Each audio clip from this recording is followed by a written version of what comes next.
Again, my name is Terry White. Thank you for subscribing and being a part of this YouTube channel.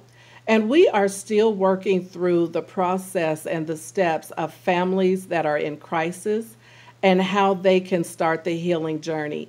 So if you were able to follow us in our first video, we talked about how a family will first need to just allow themselves to feel what they feel and to just be able to talk to, if it's a couple situation, for them to be able to talk to each other and provide a listening ear to each other. And so now we're just moving this process along. And after you've been able to really kind of sort out your feelings and you're dealing with how you feel and now you're talking to each other, the next thing I want you to consider is to not isolate yourselves.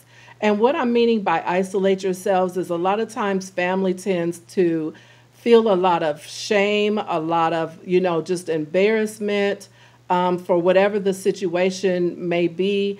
Maybe they're not wanting to go to church. Maybe they're not wanting to be around friends or family members.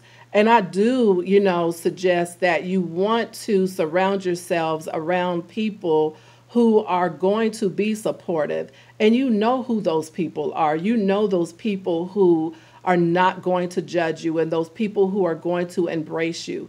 But if you have those kind of people in your lives that are just really, being negative, how did you let this happen? Well, what happened? Well, why did it happen? When you have people who are coming to you like that, those are the ones that you don't want to connect with and to share with, because you need as much positive energy as you can get.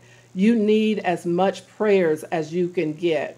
And so when you isolate yourselves from people who are being able to really just pour into you and to pray with you and to help you through this process, it gives you the strength that you need to go through the process. A lot of times, families do not want to be involved in church. They don't, they just kind of sit at home and they close the doors and they feel that, maybe they're not going to get the support that they need or that they feel that they want. And so sometimes it's just being able to break away from those feelings of shame and guilt and embarrassment and just putting yourself in that environment, whether it's your church, your family, whatever supportive community that is able to uplift you and to pour into you and to help walk you through that process. That's what's going to help you be able to face that crisis that you're going through. One of the things that for my particular family that we did at the time, we were our ministry was not up and running, and so we did not have the church support that we needed when we were dealing with a crisis that we were going through. And so we were visiting a church where we felt really comfortable with sharing with the leaders what was happening. Was it hurtful? Yes. Was it shameful? Yes. Was it embarrassing? Yes. But at the time, we really needed some spiritual guidance. We really needed someone who could give us a spiritual perspective of how to get through this and what was happening in our family. And so when you're able to do that, when you have that safe place to go, it just really helps you to be able to get through the next days or the next hours or whatever the case may be. But it does help you to continue to move along through that healing journey.